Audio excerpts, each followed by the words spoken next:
Sumailalim na sa booking procedure at medical check-up ang naarestong si retired General Jovito Palparan matapos itong maaresto kanina madaling araw dahil sa kasong kidnapping at serious illegal detention.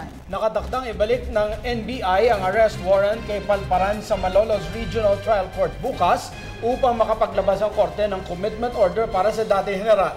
Tiniyak naman ng AFP ang pagbigay ng karagdagang seguridad sa NBI kung saan nananatili si Palparan. Nagulat si Wayway Makalma mula sa Campo Aguinaldo, live.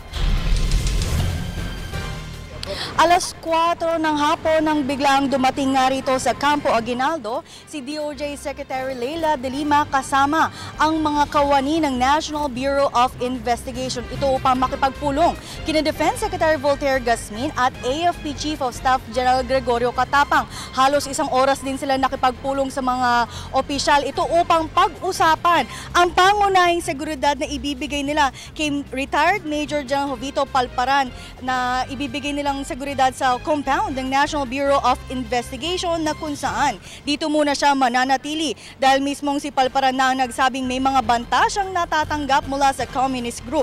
Dahil ayon sa grupo, si Palparan ang itinuturong dumukot sa dalawang estudyante na si Sherilyn Cadapan at Karen Empeño noong 2006. Ayon kay Attorney Romel Vallejo, ang head ng Anti-Organized and Transnational Crime Division ng NBI. Nakasama rin sa mga dumakip kay Palparan kaninang madaling araw.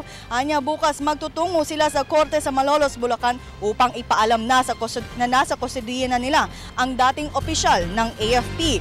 At ayon nga kay Vallejo, normal naman ang vital signs ni Palparan nang siya i-check ng kanilang resident doctor. Bukod pa ito sa iniindang sakit ni Palparan sa kanyang tagiliran at sa sakit sa puso. Dagdag pa ng opisyal na iimbestigahan rin nila ang mga kumanlong at tumulong sa dating opisyal at kung kinakailangan rin silang kasuhan. Bagamat tumanggi na ang opisyal kung may mga AFP officials na kumanlong kay Palparan, iginiit naman ni ISAF Chief General Eduardo Año na walang kumakanlong mula sa kanilang hanay noong panahon na nagtatago si Palparan. Dahil 3 taon rin nagtago ang dating general bago ito nadakip kaninang madaling araw sa Santa Mesa, Maynila sa joint effort ng AFP Task Force Runway. At kabilang nga rito ay ang Naval Intelligence and Security Force o NISF, Naval Reserve Command at ng National Bureau of Investigation.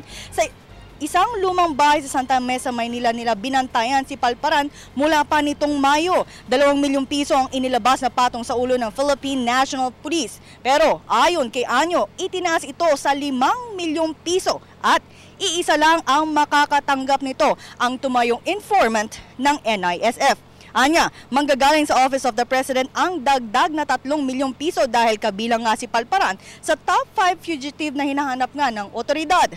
Narito ang bahagi ng pahayag ni ISAF Chief Major General Eduardo Año at Attorney Romel Vallejo ng NBI. Kasama din sa pinag-usapan niya na i-reinforce ang security ng NBI through the help of the PNP and if kailangan with the help of the AFP. Depende sa kung ano yung magiging developments later on.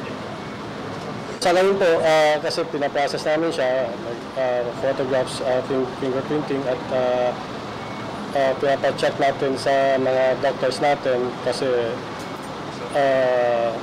nakita natin na medyo may sakit siya, mayroong sakit sa puso at diabetic. So, pag okay na diagnosis sa kanya, i-turnover natin siya sa jail. Sa isinagawa naman press conference kaninang umaga, aminado si Defense Secretary Voltaire Gasmin na nahirapan silang madakip ang dating opisyal dahil naging isang sundalo nga ang si Palparan at pareho ang kanilang training kung kaya't alam niya ang taktika at kilos ng militar. Bago nahuli sa Maynila si Palparan ay no-monitor pa ng Task Force Runway sa ilang probinsya kagaya ng Bataan, Bulacan, Zambales, Cagayan de Oro at Mindoro. At ayon sa ating mga source, itong mga probinsyang ito, dito rin na-assign dati si Palparan nang siya ay sundalo pa lamang. Pero paglilinaw ni Gasmin sa publiko na hindi ito diversionary tactic ng pamahalaan para nga matabunan pagtutuunan ang isyu sa DAP.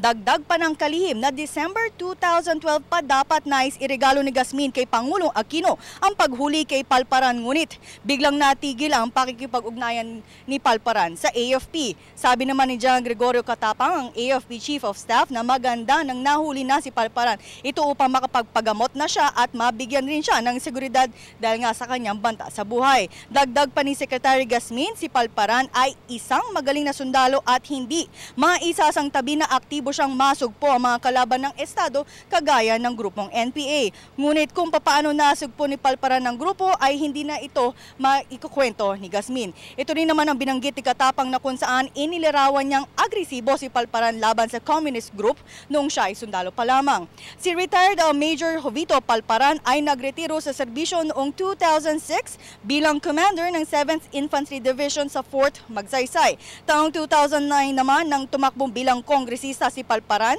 at 2010 naman nang siya ay tumakbo bilang senador, ngunit siya ay natalo. December 2011 nang nahuli pa ng Bureau of Immigration si Palparan sa Clark International Airport na patungong Singapore, ngunit walang maipakitang otoridad ng warrant of arrest kung kaya't siya ay napakawalan rin.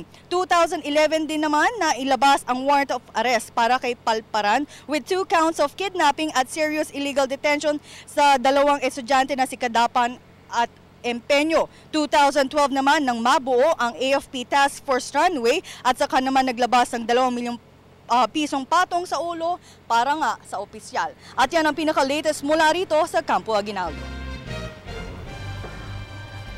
Maraming salamat, Waywaya Makalma.